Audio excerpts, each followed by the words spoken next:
복음의 진리를 깨닫고 은혜 위에 굳게 서기를 주님의 이름으로 축복합니다. 아멘. 자, 로마서는 사도 바울이 AD 58년 3차 전도 여행 후에 고린도에 머물면서 썼습니다. 바울은 에베소를 개척한 후에 로마 성교에 대한 비전에 불탔습니다. 내가 거기 갔다가 후에 로마도 보아야 하리라. 로마서 1장 10절에 보시면 바울은 어떻게 하든지 로마에 있는 성도들에게 나아갈 좋은 길 얻기를 구한다. 그리고 11절에 보시면 그들 보기를 간절히 원한다. 15절에서는 할 수 있는 대로 로마에 있는 성도들에게 복음 전하기를 원한다. 이렇게 말합니다. 그러나 로마로 가는 길이 쉽게 열리지 않았습니다. 예루살렘 교회를 위한 헌금을 거둔 후 언제 순교당할지 모를 예루살렘을 떠나기 앞서 바울은 당시 세계를 지배하고 있는 로마 제국에 있는 성도들에게 복음의 핵심을 간추려서 편지로라도 그 복음을 전하고 싶었습니다. 바울은 이때 눈이 침침하여 편지를 쓸 수 없었습니다. 그래서 더디오에게 구술하여, 이 더디오라는 사람에게 구술하여 편지를 쓰도록 했습니다. 그리고 베베라는 여집사를 통해서 로마 교회에 이 편지를 전달했습니다. 그 서신이 바로 오늘날 우리가 보고 있는 로마서입니다.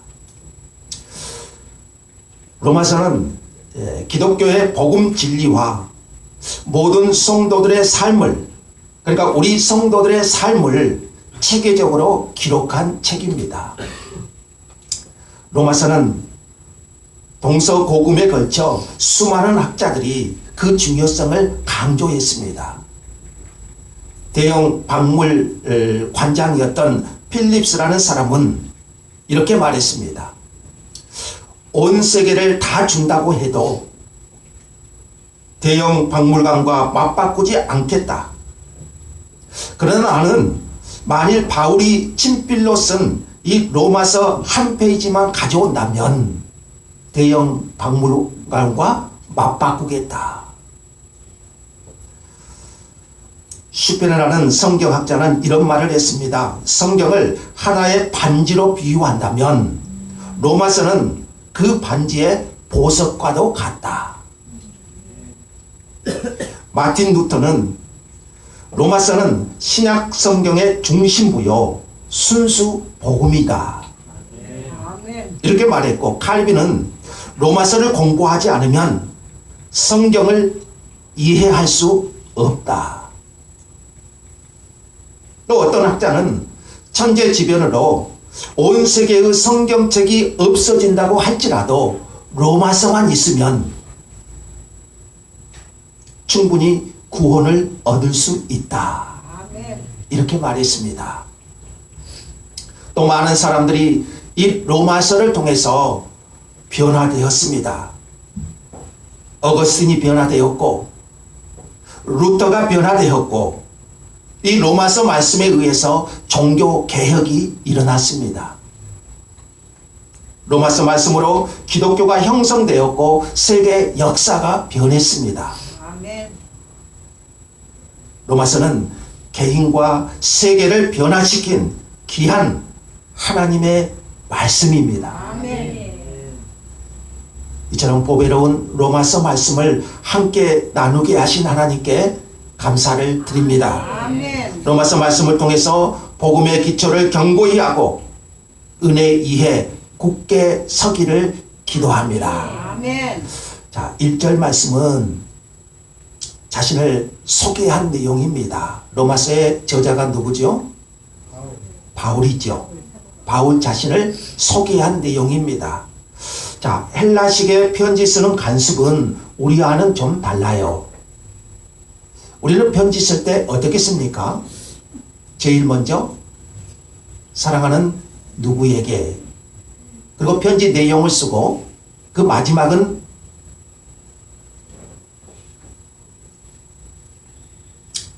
누구로부터, 이렇게 마치죠. 근데 헬라식의 편지는 보내는 사람과 받는 사람을 먼저 쓴 뒤에 내용을 적습니다. 그래서 본문을 보면은 1절에 이 서신을 쓴 바울, 그리고 그 수신자는 7절에 나와요. 로마 성도들. 그리고 그 중간에 2절에서 4절까지 복음을, 하나님의 복음에 대해 설명합니다. 이것은 바울이 편지의 형식을 벗어나서 이 복음이라는 단어가 나오니까 그의 마음이, 바울은 그래요. 복음이라는 말만 들으면 그 마음이 뜨거워집니다. 복음이라는 글자만 나오면 바울의 마음은 솟구칩니다. 뜨거움이 솟구칩니다. 그래서 편지의 형식도 잊은 채 2절에서 그 하나님의 복음에 대해서 설명을 하고 있습니다.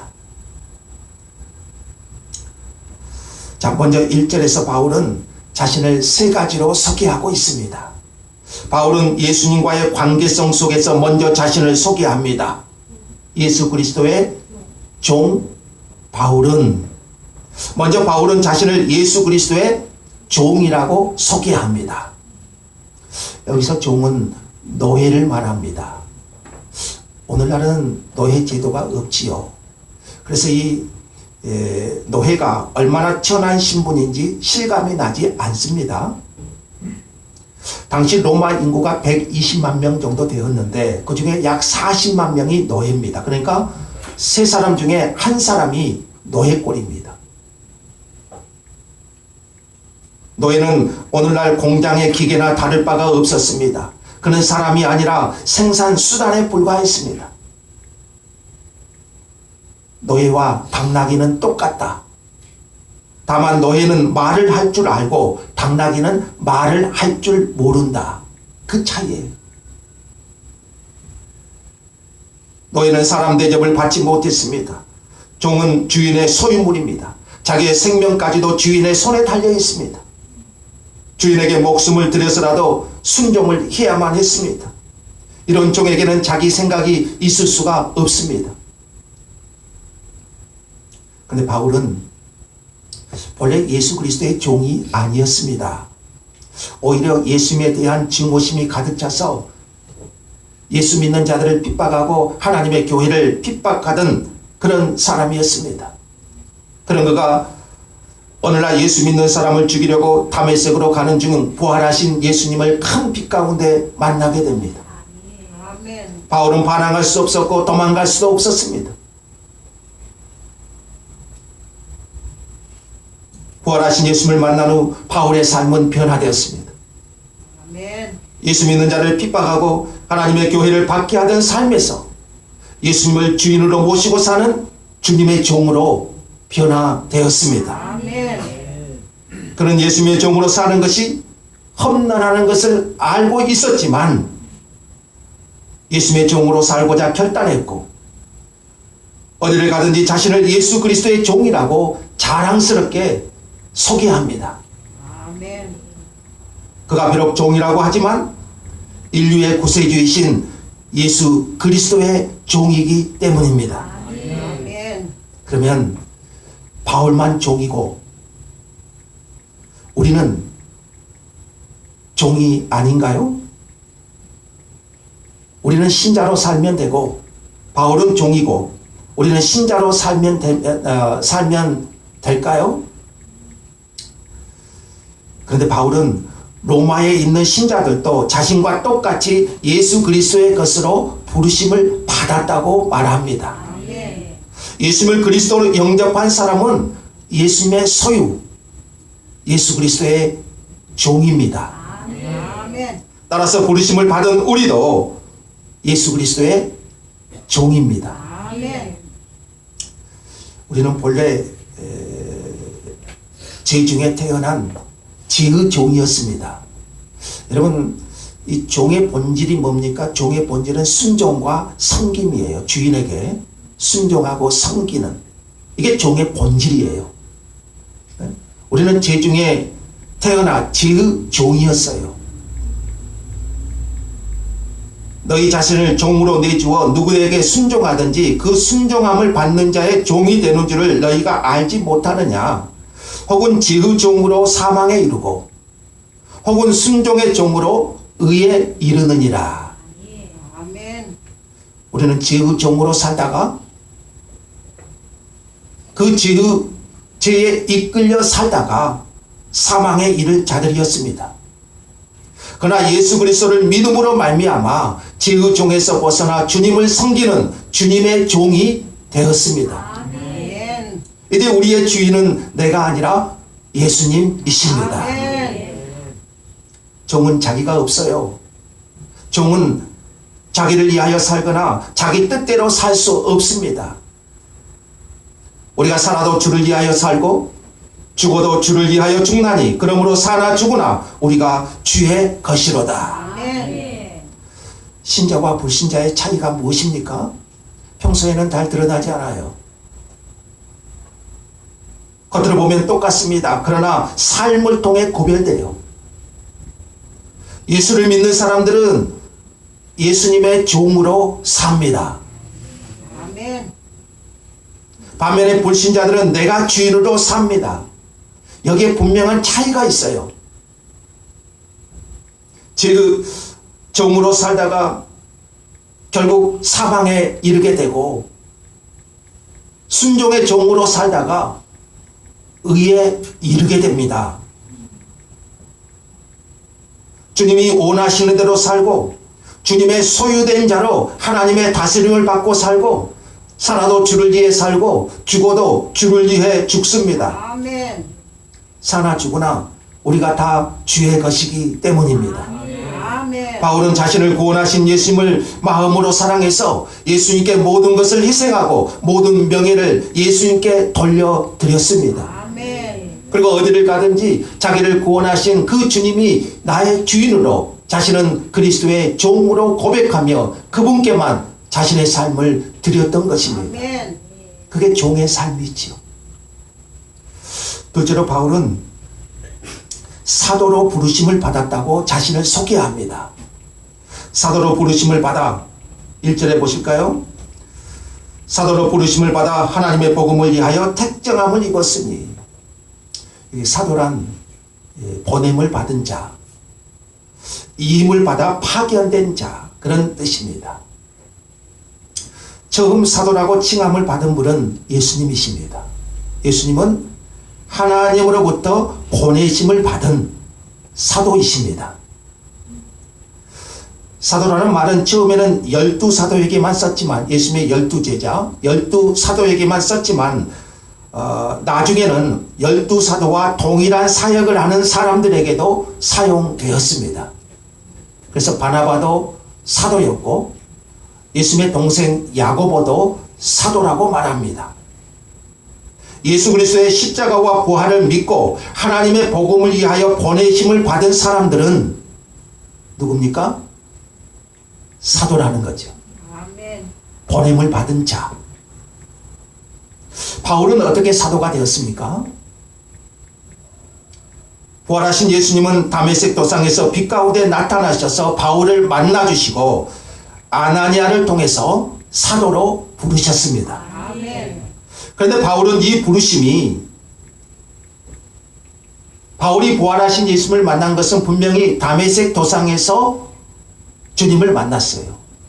그런데 바울은 이 부르심이 이미 창세 전에 시작되었다고 말합니다. 아멘. 바울이 하나님을 선택하지 않았습니다. 하나님께서 먼저 바울을 선택하셨습니다. 아멘. 바울의 행위를 보고 바울에게 시험을 봐서 그 성적을 보고 부르지 않으셨어요. 하나님의 은혜로 바울을 부르셨습니다. 아멘. 그러므로 하나님의 부르심은 은혜입니다. 아멘. 장세전에 택하시고 복음 안에서 때가 되매 우리를 부르신 하나님을 생각할 때 우리의 부르심과 구원은 흔들리지 않습니다. 아멘. 사도라는 말은 예수 그리스도로부터 부여받은 특권과 존엄성을 가지고 있습니다. 반면에 종은 개인적이고 겸손함을 나타내는 칭호입니다. 그러니까 예수 그리스도와의 관계에서 바울은 종이고 예수 그리스도와의 관계에서 바울은 종이고 예수님의 보내심을 받은 자로서 세상에 대하여는 사도인 거예요. 아멘. 그러니까 예수님께는 한없이 겸손하고 나를 구원하신 나에게 생명을 주신 그 예수 그리스도 앞에서는 한없이 겸손하고 그래 종이라고 했고 아멘. 예수님의 보내심을 받은 자로서 세상을 향하여서는 누군가요? 사도예요. 세상을 향하여는 사도. 아멘. 자, 여러분 우리도 이러한 분명한 자세를 가져야 됩니다. 아멘. 나를 구원하신 나의 주인이신 그 예수 그리스도 앞에서는 나는 종이고 예수 그리스도로부터 세상으로 보내심을 받은 나는 세상을 향하여는 사도라는 특권, 자부심, 자존심이지요. 아멘. 자, 셋째로 바울은 하나님의 복음을 위하여 택정함을 입었다고 했습니다. 아멘. 사도로 부르심을 받아 하나님의 복음을 위하여 택정함을 입었으니 이 택정함이라는 단어는 이런 바리새인 아시죠? 바리새. 이 바리새라는 뜻에서 나왔어요. 이 바리새인, 바리새라는 뜻이 구별되다. 구별되다. 그런 뜻입니다. 과거 바울은 바리새인이었어요. 그는 과거에 율법을 위해 택함을 받았습니다. 이제 그는 하나님의 복음을 위해서 택함을 받았습니다. 아멘. 그래서 그는 의도적으로 택정함이라는 단어를 씁니다. 과거에는 바리새인, 그러니까 율법을 위하여 구별되어 택함을 받았지만 이제는 하나님의 복음을 위하여 구별되어 택함을 받았다는 거예요. 아멘. 그리고 바울은 갈라디아에서 하나님이 어머니의 태로부터 자신을 택정하시고 이방인들에게 복음을 전하기 위해 부르셨다고 했습니다. 아멘. 하나님은 많은 사람들 가운데 바울을 복음 전하는 자로 택하셨습니다. 아멘. 그를 특별히 이방인의 사도로 구별하여 세워주셨습니다. 하나님은 베드로를 유대인의 사도로 임명한 것 같이 바울을 이방인의 사도로 임명하셨습니다. 아멘. 하나님의 복음을 이방인들에게 전하기 위하여 그를 택정하셨습니다. 아멘. 그러니까 하나님의 복음을 위하여 택정함을 입었으니 그러죠. 하나님이 우리를 택하여 부르심은 하나님의 복음을 전하기 위함입니다. 아멘. 그러니까 택하여 부르심은 복음 전파와 밀접한 관계가 있습니다. 그러니까 하나님의 복음을 위하여 택정함을 입었다는 것이죠. 우리는 부르심에 대한 사도 바울과 같은 분명한 확신이 있어야 됩니다. 아멘. 부르심에 대한 확신이 없어서는 주님을 따를 수 없고 주님의 일을 감당할 수 없습니다.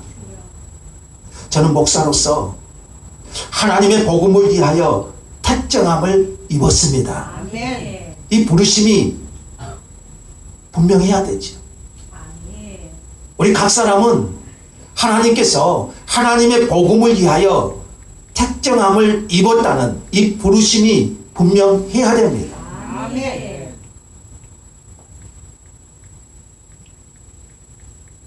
부르심에 대한 확신을 가지고 하나님을 섬겨야 됩니다. 아멘.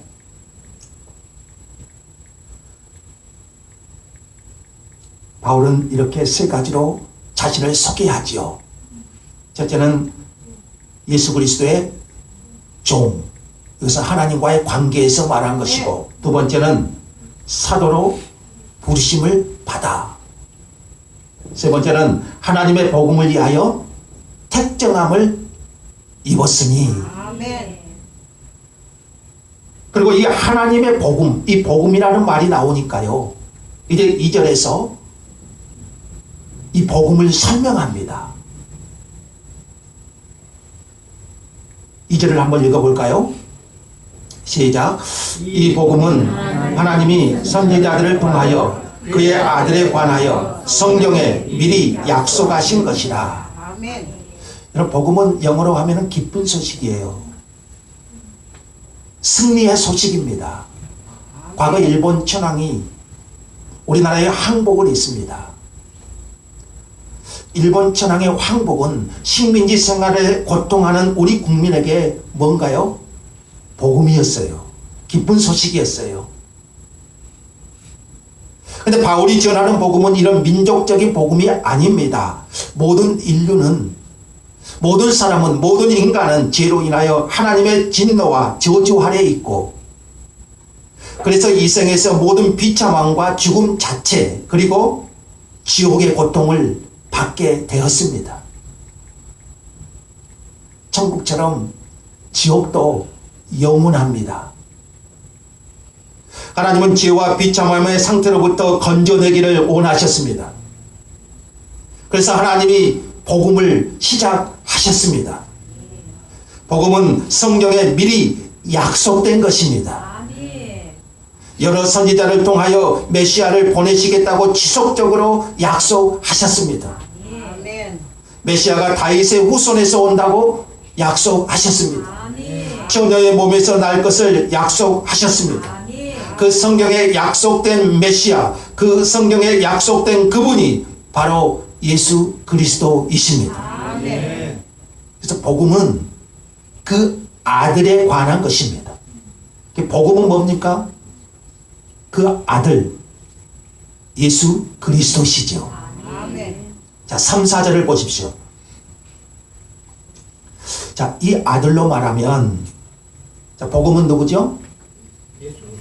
그 아들, 그 아들에 관하여, 그 아들 예수 그리스도, 그 아들로 말하면 육신으로는 다윗의 혈통에서 나셨고 성결의 영으로는 죽은 가운데서 부활하여 능력으로 하나님의 아들로 선포되셨으니 아멘. 곧 우리 주 예수 그리스도 신이라. 아멘. 자, 그리스도는 육신으로는 다윗의 혈통에서 이 세상에 왔습니다. 하나님은 그 약속대로 성경대로 그리스도를 다윗의 혈통으로 이 땅에 보내셨습니다. 우리 마태복음 1장에 보시면 요셉을 통하여, 그 요셉이 다윗의 혈통이지. 그리고 동정녀 처녀의 몸을 통하여 성경대로 약속한 대로 예수님은 이 땅에 오셨어요. 아멘. 성경에 약속된 메시아가 바로 예수님이십니다. 아멘. 예수님은 다윗의 혈통으로 오셔서 우리 죄를 위하여 십자가에 죽으셨습니다. 아멘. 십자가에서 모든 죄를 담당하셨습니다. 그러나 예수님은 죽으심으로 끝나지 않으셨습니다. 예수님은 부활하여 능력으로 하나님의 아들로 선포되셨습니다. 아멘. 공자나 마호메트나 석가의 무덤들은 지금도 잘 보존되어 있습니다. 근데 예수님의 무덤은 빈 무덤이죠. 왜 그래요? 예수님은 다시 살아나셨기 때문에. 아멘. 예수님의 무덤은 빈 무덤이에요. 예수님은 인간 최대의 문제인 죄와 죽음 문제를 해결하기 위해서 십자가에 죽으시고 다시 부활하셨습니다. 아멘. 문선명이나 이만희 등이 아무리 구원자, 보혜사 성령, 메시아라고 자칭해도 설득력이 없어요. 왜 그렇습니까? 그들은 문씨 가문, 이씨 가문에서 태어났기 때문에 다윗의 혈통이 아닙니다. 뿐만 아니라 예수님만이 죽은 자들 가운데서 부활하셨습니다. 아멘. 인류 역사상 죽음의 권세를 파하고 부활하신 분은 예수님밖에 없습니다. 아멘. 사람이 죽었다는 것은 죄인이라는 증거입니다.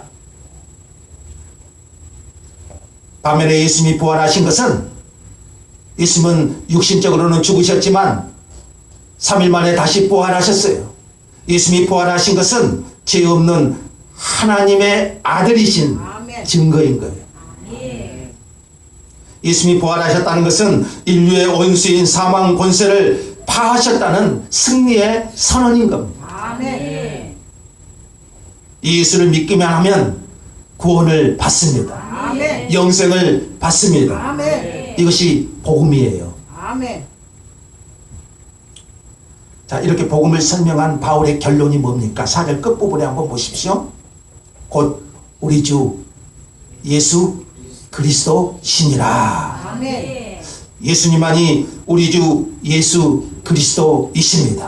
아멘. 죄와 죽음에서 구원하실 수 있는 분은 부활하여 하나님의 우편에 계신 예수 그리스도이십니다. 아멘. 성경의 약속대로 다윗의 혈통으로 오셨고 죽은 지 3일 만에 십자가에서 죽으시고 부활하심으로 하나님의 아들로 선포되신 그분이 약속된 메시아 그리스도가 되신다는 거예요. 아멘. 이게 바울의 결론이죠. 바울은 이 복음만 나오면 항상 가슴이 뜨거워요. 아멘. 그래서 이 복음을 아주 순식간에 한 문장으로 바울은 말씀하고 있는 거예요. 당신은 로마 황제가 지배하는 시대입니다. 로마 황제가 주님이었던 시대입니다. 로마 황제 가이사가 사람들의 생명을 좌우하는 것처럼 보였습니다. 그러나 그 가이사를 세우신 분은 하나님이시고 세상 역사의 주관자도 하나님이시고 아멘. 우리의 생명의 주인도 하나님이십니다. 아멘. 바울은 분명히 그런 시대에 선포해요. 예수님만이 우리의 주님이시다. 아멘. 로마 황제 가이사가 생명을 주관하고 있는 것처럼 보이지만 그런 시대에 우리의 주님은 예수님 뿐이시다. 아멘. 예수님만이 우리의 그리스도가 되신다. 아멘. 바울은 분명하게 선포하고 있는 것이죠. 아멘. 당시 성도들이, 이 초대교회 성도들이 예수를 주님이라고 고백하는 것은 목숨을 내놓는 것이었어요. 여러분, 지금 여러분이 예수님을 주님이라고 고백한다고 해서 여러분 목숨이 위험하지 않지요. 당시 초대교회는 예수를 주님이라고 고백하는 그것은요, 목숨을 내놓는 거였어요. 왜냐하면 로마 황제가 주였기 때문이에요. 이걸 우리는 황제 숭배 사상 그렇게 말하지요. 황제를 주라고 고백하지 않으면 화형을 당합니다. 그래서 지금도 유럽 쪽에 가면은요, 곳곳에 로마 황제 숭배하는 신당들이 여러 곳에 있어요. 그런 환경 속에서도 초대교회 성도들은 목숨을 걸고 예수님을 주라고 고백합니다. 예수님이 주님이시라는 것을 조금도 부끄러워하지 않습니다. 아멘. 우리가 잘 아는 성원학교의 감독이었던 폴리갑, 로마 총독이 화형에 처하기 위해 쌓아놓은 장작더미 위에 올려놓고 마지막으로 질문하죠. 그 폴리갑을 장작더미 화형시키기 위해서 장작더미 위에 올려놓고 로마 총독이 마지막으로 질문을 해요. 지금이라도 가이사 황제를 단 한 번이라도 주라고 시인해라. 그리고 한 번만 그리스도를 욕해라. 그러면 내가 너를 놓아줄 것이다. 그때 폴리갑은 아주 유명한 말을 남기지 않습니까? 저는 86년 동안 그리스도를 섬겨왔지만 주님은 저를 한 번도 배신하지 않으셨습니다. 그런데 제가 어떻게 주님을 배반할 수가 있겠습니까? 주를 위해 죽는 것이 저에게는 최고의 영광입니다. 아멘. 끝까지 주를 부인하지 않습니다. 결국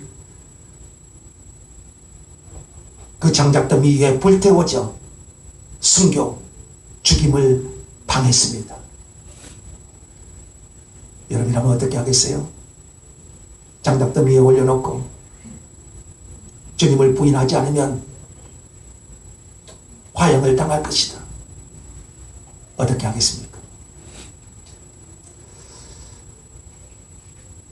일제시대 일본 경찰은 주기철 목사로 하여금 신사를 참배하도록 온갖 유혹과 핍박을 가했어요.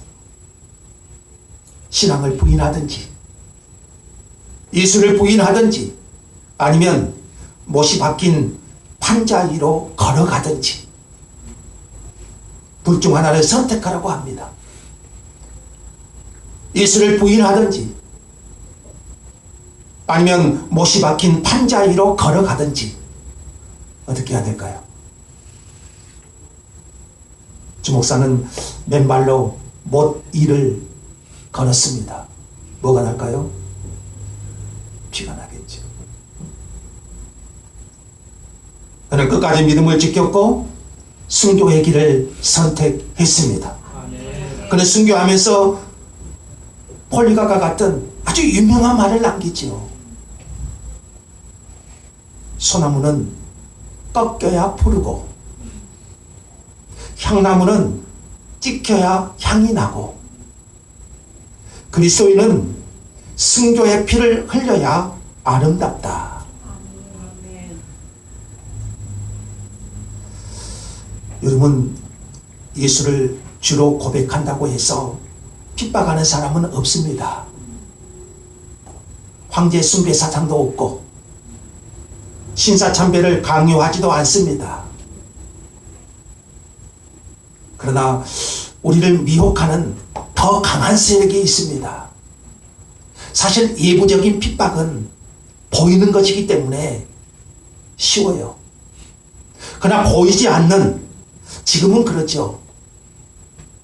외적인 핍박은 없지만 보이지 않는 그런 더 강한 세력이 우리를 미혹합니다. 현대에 가장 우리를 미혹하는 그것은 두 가지잖아요. 하나는 돈신, 만몬신이죠. 또 하나는 미의 여신, 비너스죠. 돈이 있는 곳에는 반드시 미의 여신이 있습니다. 예나 지금이나 이 돈신은 설득력이 있습니다. 이 특히 자본주의 시대에 하나님과 맞설 수 있는 유일한 것은 돈입니다. 돈신이 합리적으로 설득력 있게 접근할 때 돈신더러 주라고 고백하지 않을 사람이 여러분 몇 명이나 있을까요? 물질은 필요하지만, 돈은 필요하지만 우리의 신이 될 수는 없습니다. 우리의 그리스도는, 우리의 주님은 오직 십자가에 죽으시고 부활하심으로 우리에게 영원한 생명을 주신 하나님의 아들 예수 그리스도이십니다. 아멘. 자, 결론적으로 예수님은 바울의 그리스도시고 로마 성도들의 그리스도시고 아멘. 오늘 저와 여러분의 그리스도가 되십니다. 아멘. 1절을 한번 다시 보십시오. 예수 그리스도의 종 바울은 사도로 부르심을 받아 하나님의 복음을 위하여 택정함을 입었으니 아멘. 우리는 이 부르심에 대한 분명한 확신을 갖기를 원합니다. 아멘. 이 바울이라는 말 속에 저는 항상 자신의 이름을 넣어서 읽습니다. 예수 그리스도의 종 누구는 사도로 부르심을 받아 하나님의 복음을 위하여 택정함을 입었으니 아멘. 우리도 바울처럼 예수 그리스도의 종이요 복음의 사도로서 택정함을 새롭게 하여 부르심에 대한 확신을 가지고 하나님의 역사를, 하나님을